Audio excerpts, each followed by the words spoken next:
Pare, nabalita mo na ba ang nangyari?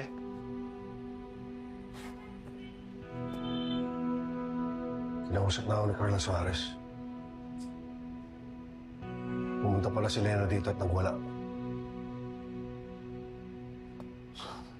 Pasensya na pare, hindi ko agad nasabi sa'yo.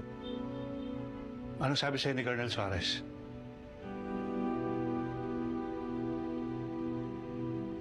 Pakatanggalin niya ako sa serbisyo dahil kay Lena. Baka mawala sa akin lahat, Marlo. Lahat ng pinaghirapan ko para sa problema ko to. Pasensya na pare ha.